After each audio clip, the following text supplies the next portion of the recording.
Welcome to another episode of the Leveling Up podcast. I'm here today with Fred Gitelman, he's one of the deepest thinkers about the game of bridge. Fred won a world championship, the Rosenblum, in 2010.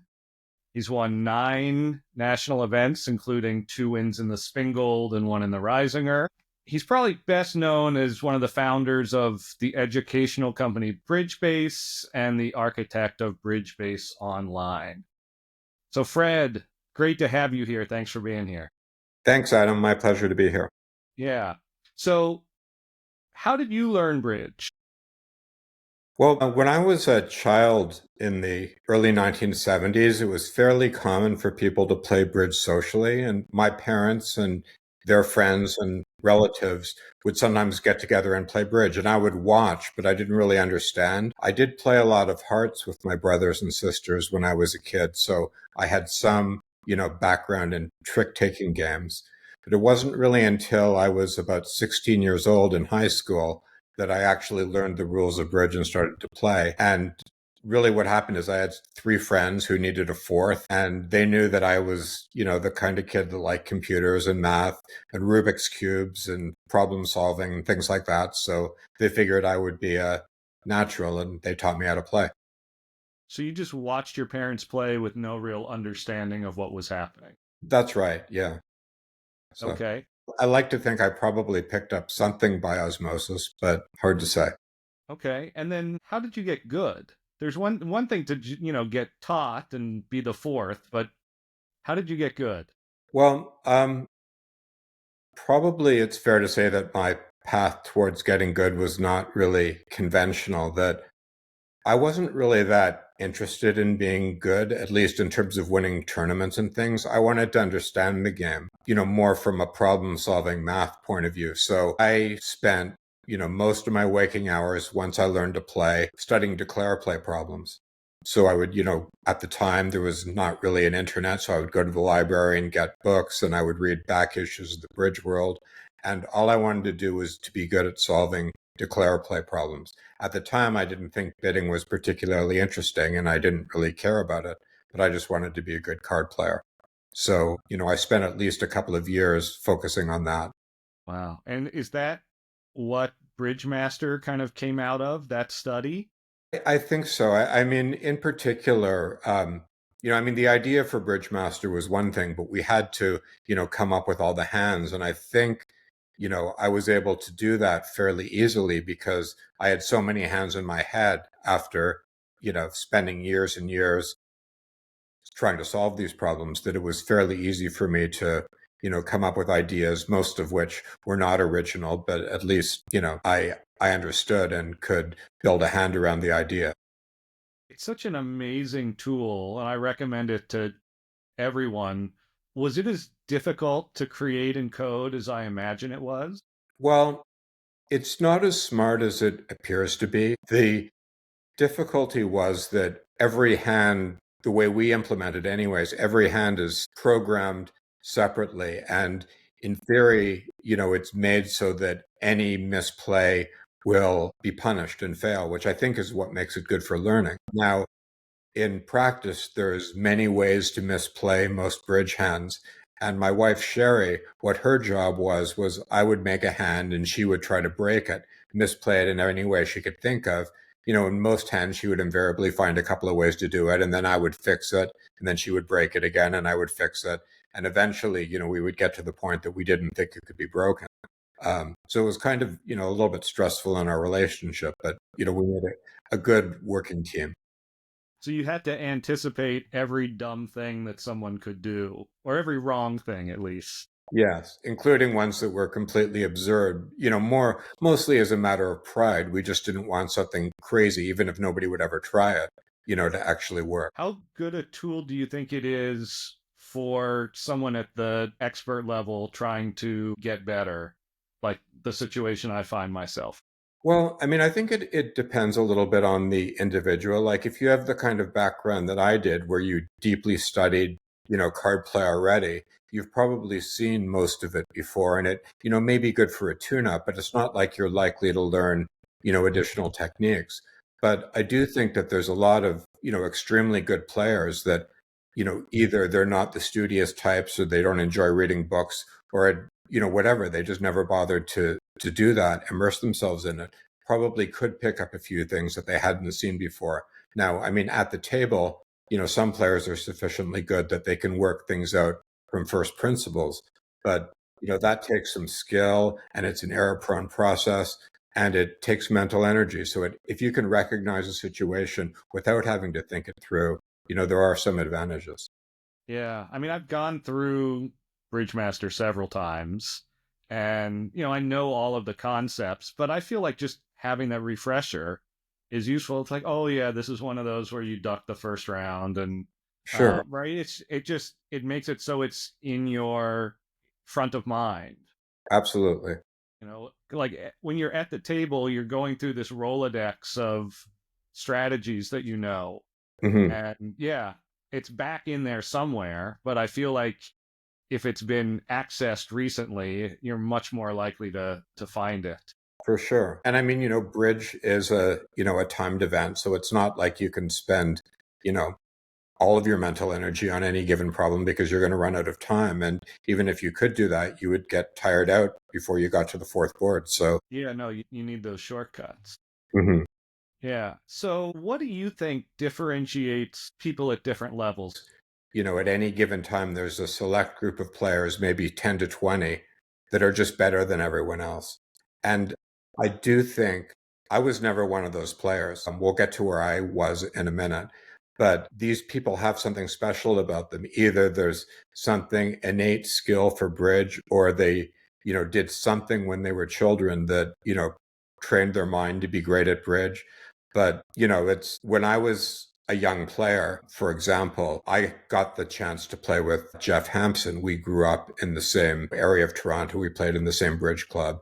And it was obvious right from the beginning, even when he had only been playing for a few months, that there was something special about him. I could tell. And, I've only seen that, a handful of times in my life as a bridge player. But, it turns out that I was right about him. He did turn into something special. And, some of the other ones that I remember were Helgamo when he was just getting started. Everyone was saying, this guy is going to be like a beyond belief good player. Madala, another one. And, I think these people, whatever they have going for them, it's, would be nice for the lesser players out there like me to aspire to be as good as them. But in reality, it's probably not going to happen. So the best I can really hope for is, on a given day, if I play my best bridge and they maybe play a little less than what they're capable of, and I get, maybe a little more than my share of luck, I sometimes have a chance to beat them. But if everything goes their way, they're just always going to beat a player like me. So, I mean, I would be, what I would consider to be in the second tier of players. And there's, maybe I'm not even that anymore, but when I was playing my best 15 years ago, I was competitive against, the Helgamos and the Medellas of the world, but I wasn't as good as them. And I don't think I could have ever been as good as them. Yeah. Now, there were a lot of people in my category. I would say, I don't know much about your game, but my guess would be that you're in the next lower down category. And the main thing that differentiates someone, like you from someone like me, or at least what I was, is probably just experience and focus that, in a given set of 16 boards, I might, do one stupid, costly thing that I later regret. You might do one and a half, stupid, costly things that you later regret. Maybe there's a few tricks that I know because I've been around the block a few more times than you, but in likelihood, your, knowledge of the game, you probably know 99% of what I do. And there's probably some aspects of the game that you know more about than me, just because if for no other reason that, for 10 years, I haven't really been serious and you have been. So, I'm a little bit out of touch right now with, how the game is played at its highest levels. You probably know more about that than me. So, yeah, I think there's, probably thousands of players that are roughly at your level that could become, very strong tier two players, with the right, level of experience and training and dedication. It does help to not be particularly old. The older you are, the harder it gets. Yeah, I'm not as old as the gray hair makes me look, but my young days are behind me for sure. Mhm. So my project for the year is this leveling up idea and what it takes and if it's possible for someone at my level to get, let's say, to your level. And it seems to me that there are two distinct elements, that there's bridge skill, knowledge, experience, and there's whatever this other thing is of playing to the best of your ability when you're at the table. Mhm. And it sounds like you're saying that if you had to focus on one of those for someone at my level, it would be the second one. I think so, yeah. And there's a lot to it. I mean, it starts, being sort of in a good frame of mind before the tournament that, if you're, worried about your job or you're having trouble with your wife, or if you're not, eating properly or sleeping properly, these things will all be distractions that will make it hard for you to, focus all of your energy on bridge. So you have to be prepared to play. I think another very important factor is just you have to be ready to deal with adversity. That bridge is a game where I know it's a family podcast, but where shit happens. I hope it's okay to say that. And, that ranges from, you played well, you got bad luck and you lost to, your partner is behaving badly and that makes it difficult for you. Your opponents are acting like jerks. And that's a source of emotion that gets in the way, or anyone on your team is another partnership isn't functioning and now you have to play more boards than you were expecting to play. And to be able to put these things aside, to deal with them and to play at your best even though you're playing against amazing players is not that easy to do. It takes strength of character, and it does help if you've been through it before and know I'm capable of dealing with this. Believing in yourself that I can do this certainly makes a difference. Were there things that you did over the course of your playing career that you think made you better at this? Well, I think so. I mean, a lot of these things I learned the hard way that, like I was sort of alluding to at the beginning, I was not naturally a very competitive person in general. There are, a lot of the great champions, thrive on competition and they can never get tired of winning another trophy. And winning was just so important to them, but it never really mattered that much to me at the beginning. And when I started to, get to the point that the better players in Canada wanted me as a teammate, because I guess they noticed that I had potential and some skill. Now I was, found myself thrust into the situation where I sort of had to care about the results a lot more because if for no other reason, my teammates cared and I was on Team Canada and, Canada cared. So, I had to some extent undergo a bit of a, fundamental personality transformation that I had to make winning at bridge really important to me when it didn't really ever used to be. And how did you do that? Because that's something I struggle with. I'm not a competitive person by nature. I would rather win than lose, but I see some of the other pros out there and it kills them It when they does. lose. They're in a bad mood for a month. Yes. And I'm just like, you lose a lot.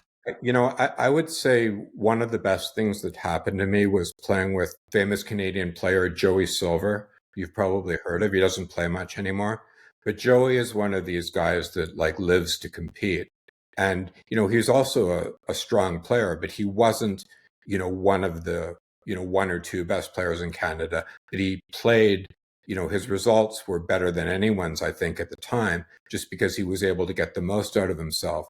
And he was my partner. And, he was very clear to me that, if you care about being successful, you're going to, he tried to drill into my head that you have to pay attention more and you have to care more. And he wasn't mean about it or anything, but he was, very strong with me that, you can't be the kind of person you are and expect to win a lot of trophies. That, you're going to have to change.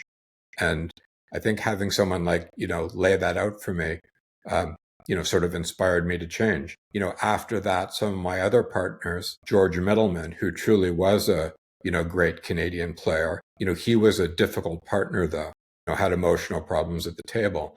And that helped me to learn to be strong, to be able to deal with adversity better, because there was always adversity when George was your partner. And it was similar with Brad Moss. When he was young, he was difficult to play with. And I had to be the grown up in the partnership. Now, since then, Brad has come a long way. But he, again, like Joey, is one of these very, very competitive people.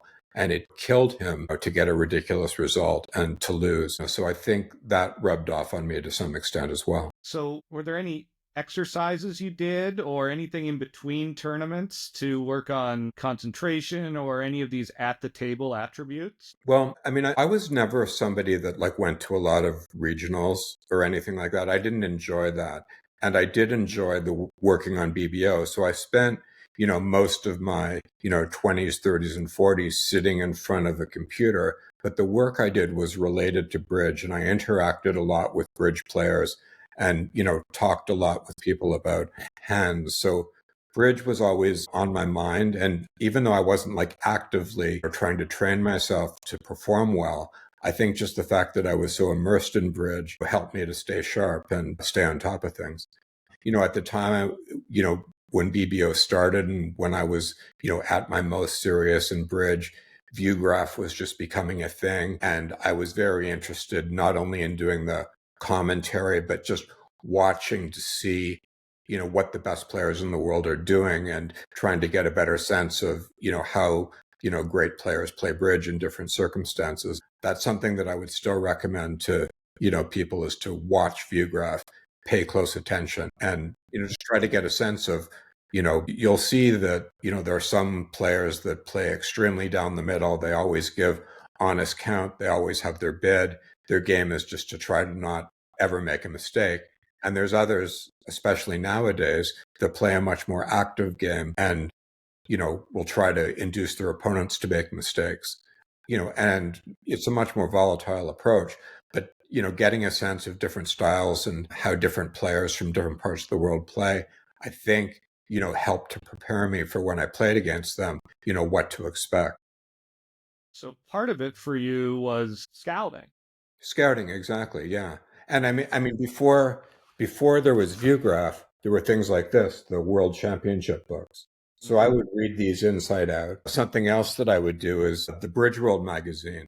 They had, detailed match reports of the world championships and the spin gold and major events that were written by people like Edgar Kaplan and Jeff Rubens and Eric Kokish, who are incredible analysts, and also to some extent got into the personal dynamics as well. So I spent a great deal of time reading and rereading old Bridge World magazines. But this was before there was ViewGraph. I mean, nowadays it's so much easier to see what's happening in the world of bridge. You can just go on on the internet, and there's an infinity of high level hands that you can go and watch. It wasn't like that when I started. Yeah. I've been doing that, trying to do it every day as Well, part of good for this you. program. And yeah, it's fascinating. And I feel like I'm learning a lot and I feel like I'm almost getting at the table practice because it matters how you do it, right? If you just click through and watch them do it, Right. I didn't get anything out of that. But when I use the kibitz function and Mhm. I'm watching Steve Weinstein and saying, okay, I would shift to a club and he shifts to a diamond, Right. right? And I stop and say, okay, what did he see that I Mhm. didn't see? I have found that incredibly instructive. That's great. And I think, it probably doesn't happen very often, but I think you'll notice that even the Steve Weinsteins of the world sometimes make a mistake. And, sometimes you'll be the one that's right and he'll be the one that's wrong. And, that should give you some, Feels you know, good. It yeah. feels good. Yeah. I mean, Steve is my mentor Mhm. and has been incredibly generous with his time. And he's the first to say, oh, yeah, I messed that one up, that I lost my mind, or I was thinking this and I was wrong. I got lazy. He says that's very, very rarely. But, he will own it when I'm like, I don't understand why you did this. And he looks at it and he's like, yeah, I don't understand either. Well, you've chosen wisely. I mean, I've been a fan of Steve Weinstein since we were teenagers. Yeah, you came up together. Yeah, he's about a year older than me, but by the time I was, considered myself serious about bridge. I think he had already won the blue ribbon pairs or something, and I wasn't even a life master. So, he was already in a higher class than me. He started early for sure. Hmm. But yeah, I've had the privilege of working with him and Bobby as a That's cool. partnership and individually, and just their level of dedication in everything they do. Hmm. It's not seeing them do non-bridge things has really taught me about bridge. Hmm. When we work on, like, they introduced Michael Rosenberg when he was elected to the Hall of Fame, and I helped them with the speech. And I thought it was done about 5 drafts before they signed off on it. And, if they were going to stand up there and do this thing, it was going to be perfect. Right. And, they were not going to settle. And I saw the parallels in our bridge games Hmm. that, I analyze a hand. I'm like, yeah, okay, it looks like I should play a club here. Right. And they're not satisfied with that analysis and dig a lot deeper. Well, people throw around the word like professional a lot as it pertains to bridge, but these guys really are professional about it. And, the way you would hope that like an Olympic figure skater or something would be the dedication that they have to their sport. Steve and Bobby are really, inspiring that way that, they really do take it seriously. Yeah. And that's one of the things I'm really interested in this year is, if someone were going to pay you Hmm. to be the best that you could be, the Dallas Aces is the closest I can think of to this happening. But saying, okay, your full-time job is to be as good at bridge as you can be. Hmm. What do you think your week would look like? I mean, I think I would be working 9 to 5 on, playing bridge and looking at the hands and talking to my partner and to other knowledgeable players about the hands and what we could have done better. I think I would do some work with the computer to try to, simulations and things. What can we learn that we may not know already? Something that really impressed me when I was a young player was Eric Rodwell was living in Toronto at the time, and I became friends with him. And already, this was, before people even really had PCs. Eric was simulating things like, the bidding goes 1 no trump, 3 no trump, and you have king fourth, queen fourth. Do you lead from the king or do you lead from the queen? And just, to see someone that's, already he had won, at least one Bermuda Bowl and, had an amazing reputation, but to be thinking about things that to me just seemed like, beyond basic. And he wanted to find out the truth. And that was very impressive to me that, that he spent so much time doing that. Let's talk about the practical at the table stuff for a second. At a big tournament, do you have routines, diet, exercise, anything like that you feel are important to your success? I mean, for me personally, the single most important thing is sleep. And unfortunately, that's a challenge that I think, like many players, I have trouble getting the hands out of my head, especially if there's a couple of hands that I'm not happy with my own performance. And, when I was younger, it didn't matter that much that I could somehow function, going through a nationals and feeling like I didn't get a proper sleep any night. But the older I get, the more that I can see that that affects me. Now, I am getting better at it, that I've, sort of learned a little bit about, meditation and breathing. And I found some, drugs that work for me that aren't, habit forming and don't mess me up the next day. So that's all I really care about. I'm not really a big eater to begin with. And, just really, I never really have a proper meal during the nationals. And that's okay. My body seems to be able to deal with that. I always end up losing about 10 pounds during a big tournament. And Really? then, yeah, then I'll gain 10 pounds back over the next few weeks. So what are you eating? You must have something. I mean, if I eat it all, I'll have a sandwich maybe. Or, I mean, I used to eat things like bags of chips. Now I try to be a little bit healthier. I might have like an apple instead. But yeah, I don't think most people could function the way that, I was able to. But like the whole day at a national, like under 1,000 calories Yeah, I would say for so. 10 days. For 10 days. I mean, I would, when I got knocked out of the Vanderbilt or Spin Gold, I would sometimes have a nice meal after that because as far as I was concerned, the tournament was basically over after that. I think for me, it was partly a stress response that, if I did eat, it's not like I felt bloated or anything, but, my stomach would get upset and, I just wouldn't feel good. And so I just felt, for me personally, it was good not to eat. I would not recommend that for other people necessarily. Do you drink it all at a tournament? I'm not much of a drinker to begin with, but I, would never get drunk anyways. There were times that I would like, wind down with like a scotch. I wouldn't do that anymore at all. But, when I was younger, that was just, meet with your team in the bar after the game, have a drink for me, which was just a drink. Some players had more than one drink. But What about exercise, both at a tournament and between tournaments? well, I mean, again, this is something that's changed that I guess I was lucky in that I didn't really think at all about exercise until I was about 50 years old and managed to stay relatively healthy. I mean, I don't know how because I smoked cigarettes and sat in front of my computer and ate junk food. But, when I got to be about 50, I started to think a little bit more about you should really start to take care of yourself. So nowadays I've given up smoking and I run on a treadmill instead. And that's really, I think extended my longevity as a bridge player. That, I do take care of myself now. Sometimes at a tournament, I will go and run on the treadmill, but not as often as I do at home. Do you feel like you're a better player for that? Like being in better physical shape? Do you notice any difference at the table?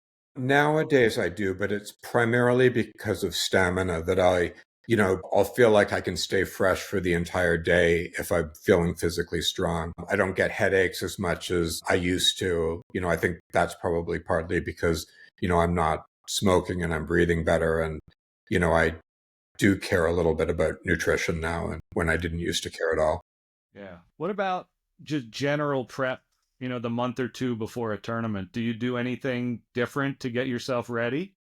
I mean, my main mission is to make sure that I know the system really well. That, when I played with Brad Moss, we played a natural system, but it was very scientific and, a lot of artificial sequences that, changed from auction to auction. And I mean, partly because we were being paid, I felt a responsibility to, not screw up that. So, I made sure that I knew the system inside out.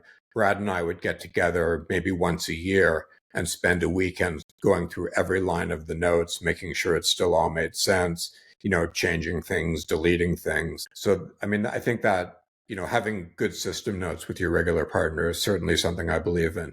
Nowadays, I play mostly with my wife, Sherry. We play precision, which, is a big change from what I played with Brad. But, again, there's a lot of very, artificial sequences. Some of it's not intuitive. And even though I'm not a professional player anymore, I don't want to screw up. I guess part of that is, I believe that people, when they don't know their system properly, it's bad for the game. And it irritates me when my opponents don't know their system. So I don't want to irritate other people. I feel like if you're going to play a fancy system, you have a responsibility to actually know it properly. And if you don't, there should be some punishment for you if you screw it up. So, how often do you find yourself having forgotten system? Well, I mean, almost never because I make sure that, doesn't happen. That's impressive. Thanks. Yeah. And, if there is, always in any system, there's going to be two or three structures that for some reason don't, click for me. Those are the ones that I really focus on. A lot of it, I have to admit nowadays, if necessary, I can reverse engineer what we play because there's sort of only one way that makes sense, that I know we make use of all the bids and I know that we have, all the hand types we have to show. And if necessary, I can figure it out. But, I try not to depend on that. How many pages are your notes with Sherry? I think right now they're about 100 pages and the font is not especially big. So it's a lot of work. Fortunately, I do seem to have some skill at remembering things, in the long run. So it doesn't take me, huge amounts of time to make sure I know it.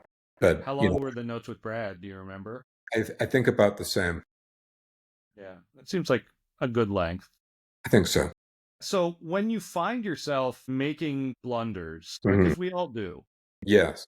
Do they tend to fall into a category, do you find? You know, I would say no, that for me, what I notice sometimes I'll do something that in retrospect, was stupid. And I do try to introspect. I ask, myself, what were you thinking about that caused you to do that?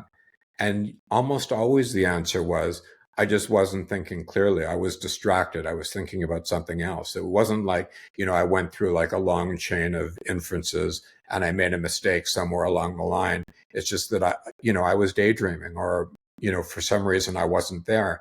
And, it could be because something distracted me or that I was, upset about a previous hand. I'm not sure what puts me into that state. Occasionally I will take my eye off the ball. I do think, the time when I was playing my best, which was about 20 years ago, that almost never happened. It might have been, the pressure of playing on a professional team with very good teammates, very good sponsors for the most part. So there were high expectations. I might have really just put myself under additional pressure, and it might just be that I'm somewhat rusty and older now that, I can't quite perform at that level anymore. How much work do you do between big tournaments these days? Almost none. I mean, Sherry and I play on BBO against robots almost every day. And, leading up to a tournament, we'll play more. But it's not like I really consider that, preparing for the tournament. I'm just, we're just playing bridge kind of. And it's something we, do as a couple. And Yeah, it's more a thing you do with your wife now than something that is certainly not your job anymore. right. And I think, you know, way back when I was like considered myself a serious player, for whatever reason, I didn't really feel like I needed to do anything particular to prepare, except to make sure that I, knew the system. That might have been partly a function of it was easier to win back then. There weren't as many, really strong players and teams the way there are now. So, I may have been able to take something for granted because, at least you didn't have to worry about like losing in the round of 32 if you're on a really good team that, so if you're feeling a little bit out of shape, you can use the first couple of days of the tournament to, get your mojo back. And then by the time you play somebody good, you're ready. What sort of analysis do you and Sherry do after a tournament, and what did you and Brad used to do in terms of going over the results and trying to learn from? Well, Brad was actually very disciplined about getting the hand records and, at least wanting to go over, all the hands after the tournament was over. During the tournament, we rarely talked about the hands unless there was some, misunderstanding that could easily happen again. We would clear up what was going on. So, Brad at least made an effort to, talk about every single board, down to the level of like, why did you play the 4 instead of the 2 or whatever, the signals and things like that. I was not as into it as him. So he kind of had to drag me kicking and screaming to actually review the boards. But I know it was a good thing to do. And, Brad, I think, you know, like I mentioned earlier, winning was very, very important to him. And he wanted to be, the best pair in the world. For me, I sort of take it or leave it. I just wanted to be as good as we were going to be. And I was willing to do whatever I was willing to do. And, I thought we were doing all right. So he was hungrier than I was. With Sherry, we're not as meticulous about going over the boards ever. But, because, I'm a more experienced player who plays at a higher level than her, a lot of it is teaching that I'll you know, point out to her things that she could have done better, even in individual parts of the game. Or with Brad and I, it was, we didn't get into each other's like declare play and, opening lead so much and things like that. It was the partnership aspects of the game that we were focusing on. With Sherry, I'll sometimes talk to her about, you know, pure technical things or judgment things or things like that, that individual aspects that I feel like because I'm, more experienced and more knowledgeable, that I can help her with that. And I do go out of my way to take the blame when I feel like I deserve it, which is, not infrequently. And, Sherry does play quite well. So it's not like I'm, on every hand, I'm tearing her apart because she did something stupid. Yeah. How do those dynamics work for you two as couple and bridge player partners, and, a clear cut hierarchy in terms of experience. Well, I mean, I think the fact that, she's able to recognize that I know more than she does makes it work for us, that it's not an ego battle. I think, married couples who play at approximately the same level have a harder time that, because now it's much more important, it seems, to prove who was right. And, I think we sort of take it for granted that more often than not, I'm going to be right. And if I'm not right, I'm pretty good at apologizing and saying that was 100% my fault. Um, so, it's not to say that we don't occasionally have squabbles and unpleasantness, but, for the most part, I think, we're both trying to be constructive, and we're not trying to prove how good we are. We're just, you know, trying to get the most we can out of our partnership. Let's say that I decide I'm going to play an hour of bridge today to practice. How much time afterwards do you think I should spend going over the hand? I guess what I'm asking is like the proportion of play to post play analysis. Where would you put that in Hmm. terms of the goal of I want to get better at bridge? That is a good question. I mean, I think if you can discipline yourself to spend approximately the same amount of time thinking about your hands as actually playing them, you're doing a lot better than most people. Now, I don't know what the ideal number is, but that to me would represent a pretty serious level of dedication compared to most people that I know. Yeah, I played last night with Greg. Mhm. And like in the moment, we're playing on BBO, and you can go and see, and we're playing a view graph deal, and we say, oh, Hampson did this. But I feel like the really beneficial part is going to be tomorrow Mhm. when I spend an hour or two, like really digging through what I did wrong. And those view graph hands are fantastic because you can go and see Hampson did this, right? Like I have Yeah, a clear comparison of my action. yeah. I mean, I love the view graph hands too. When I mentioned that Sherry and I play daily against robots, we're always playing the view graph hands, and not, you get nice comparisons, but which is one benefit, but the real benefit is being able to see what other really good players did with your Yeah, card. yeah, yeah. Where else do you get to do that? Mhm. Yeah, it's very cool. The bridge world, like we owe you a huge debt for creating these tools without which none of this would be possible. Thanks. One thing that I'm really happy about with BBO is I think the reason that there's so many good players nowadays, like in their early 20s, which was for me unfathomable when I was in my early 20s, is because of BBO. Yes. Now it's possible for a young person to have exposure to, great players and just play a zillion hands. For me, the most you could really do is go to the club in the afternoon and skip school and, go in the evening and have your parents get mad at you, and you end up playing like 48 hands or something against people that aren't really very good. And nowadays you could you know play 48 hands in a few hours if you're willing to play against robots. And Yeah. Yeah. No, just the number of hands that Joe Grew has played at his age compared to what you had mhm, because he was able to play online as a kid, it's probably an order of magnitude difference. I think so. So I Yeah. mean, that's something that I'm proud of, that that I take a small amount of responsibility for how good these kids are. Yeah. I think the general level of bridge is significantly higher today than it was, certainly 40, 50 years ago, Mhm. probably 20, 30 years ago. And I think you're right that you deserve at least some of the credit for that.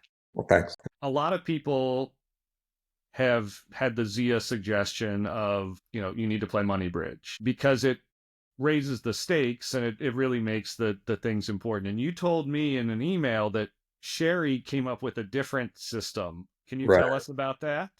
Yeah. Well, what last January, so a little over a year ago, Sherry got her bullet in the mail, and it said she needed like 1,800 master points to become a Grand Life Master, which she had never really cared about master points. But I said to her sort of in jest, I bet you could do that in, by the end of the year just by playing, against robots on BBO. And she took that as a challenge.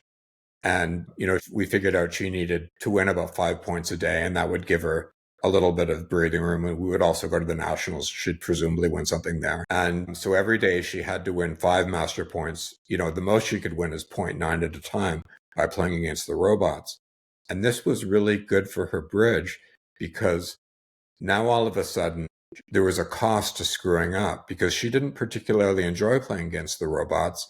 And, if she screwed up and it cost her like 0.4 master points or something, it just meant she had to keep doing it. So her focus dramatically improved because on every hand, I don't want to screw up because I want to be able to stop playing. That was her incentive.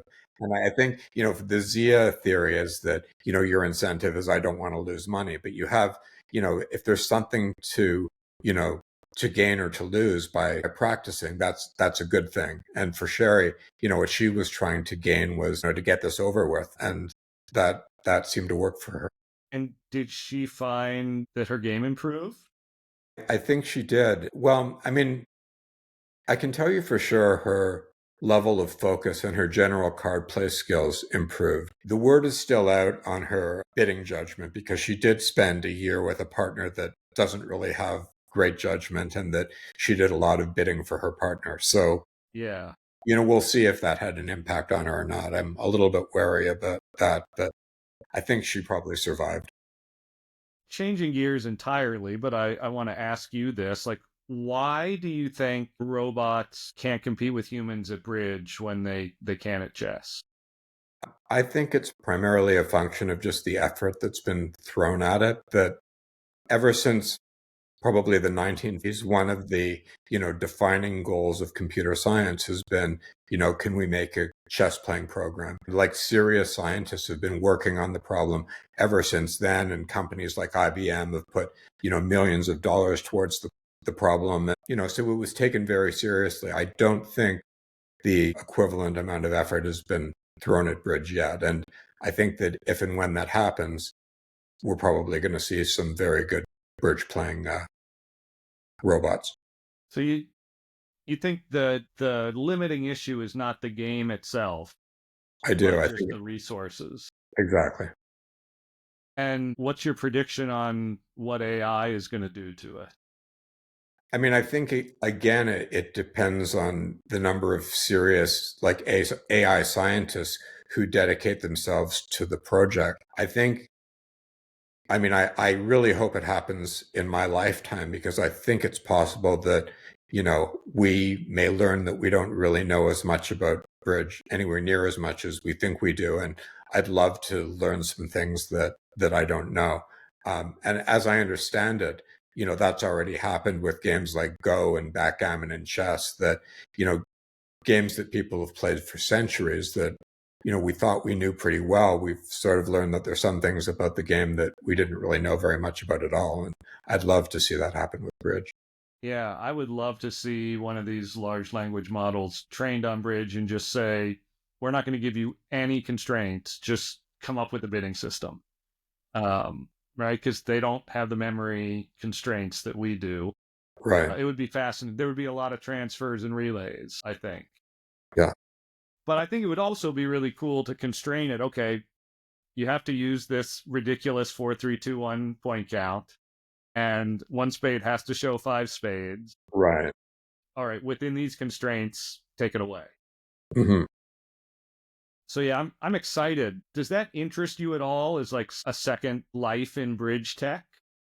It really interests me, but unfortunately, well, I think I'm a little too old to get into that now. And I'm happy being retired. And, I've sort of developed a second life for myself that I'm enjoying. But I have made a little bit of an effort to educate myself. And I've learned that, you know, if I was 40 years younger, this is what I would be doing. But, I'm not saying I couldn't do it, but it would be a serious, serious effort for me to learn to do it now. Well, I learned a lot today, and I really thank you for your time and for everything you've done. I reached out to a lot of experts at the beginning of this program, and your responses were the most thoughtful. And I could tell that you really did put a lot of thought into it, and I just really appreciate that. We don't know each other very well. No. We've conversed over the years a little bit, mostly about online bridge stuff. So, it it really meant a lot to me that you were willing to take that time. I mean, I have to say, I really admire what you and Greg are doing. I think it's great that you're willing to try at it. I'm rooting for you. I'd love to see your name up in lights. And I also appreciate, what you've done with Bridge Winners, which I think has been a really good thing for the game. So thank you for that. Well, between Bridge Winners and BBO, I think BBO gets more credit, but they've been very good for the game, I think. For sure. Yeah, So absolutely. I'll be cheering for you, Adam. Go All get 'em. right. Well, I'll see you in Memphis. Okay. Look forward to All right. that. Thanks, Fred. Thank you, Adam. Bye.